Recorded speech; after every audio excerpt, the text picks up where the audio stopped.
Au nom du Père, du Fils et du Saint-Esprit, un seul Dieu, Amen. Chers frères et sœurs, aujourd'hui, c'est le deuxième dimanche du mois copte Baouna et j'aimerais aborder le thème suivant, Dieu le bienfaiteur. 1. Il me conseille, il est sans cesse devant moi et il est à ma droite.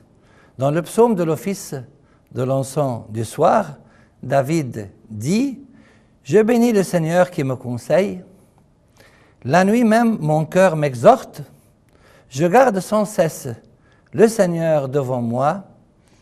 Puisqu'il est à ma droite, je ne chancelle pas. 2. Il guérit mes maladies. Il a guéri la belle-mère de Simon-Pierre.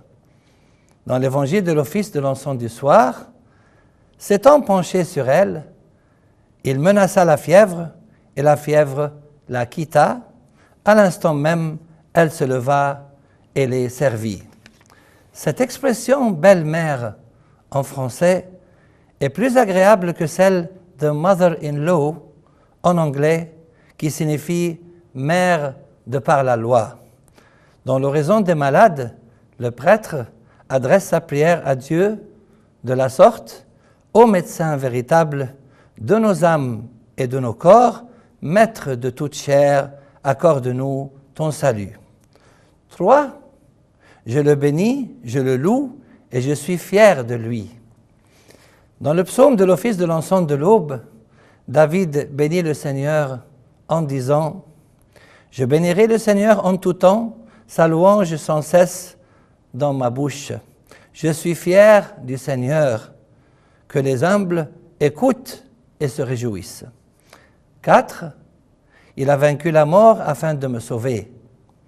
Dans l'évangile de l'office de l'encens de l'aube, l'ange du Seigneur dit à Marie de Magdala, à Marie, mère de Jacques, et à Salomé, « Ne vous éventez pas, vous cherchez Jésus de Nazareth, qui a été crucifié, il est ressuscité, il n'est point ici. Voici le lieu où on l'avait mis. Mais allez dire à ses disciples et à Pierre qu'il vous précède en Galilée, c'est là que vous le verrez comme il vous l'a dit. » Il est important de noter que tout ce que notre Seigneur Jésus fait, il le fait pour nous. Voici un exemple tiré du livre d'Ésaïe. « Car un enfant nous est né, un fils nous est donné, et la domination reposera sur son épaule. On l'appellera admirable, conseiller, Dieu puissant, Père éternel, Prince de la paix. 5. Il me donne la sagesse qui n'est pas de ce monde, et il a tout préparé pour mon bonheur éternel. Dans sa première épître aux Corinthiens, dans l'office de la Sainte Liturgie, saint Paul écrit que « Cependant, c'est une sagesse que nous prêchons parmi les parfaits, sagesse qui n'est pas de ce monde, ni des princes de ce monde.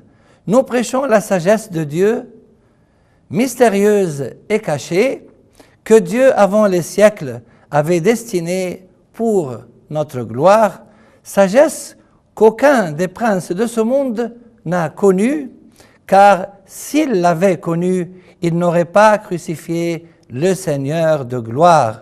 Mais, comme il est écrit, ce que l'œil n'a pas vu, ce que l'oreille n'a pas entendu, et ce qui n'est pas monté au cœur de l'homme, tout ce que Dieu a préparé pour ceux qui l'aiment. 6. Il m'a accordé la grâce de le connaître. Dans sa deuxième épître de l'office de la Sainte Liturgie, saint Pierre nous parle de la connaissance divine à 5 reprises.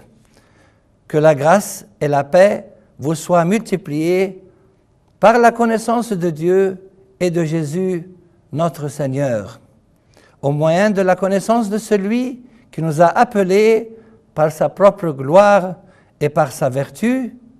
À cause de cela, même, faites tous vos efforts pour joindre à votre foi la vertu, à la vertu la connaissance, à la connaissance la maîtrise de soi, car si ces qualités sont en vous et y sont avec abondance, elles ne vous laisseront point inactifs ni stériles pour la connaissance de notre Seigneur Jésus-Christ.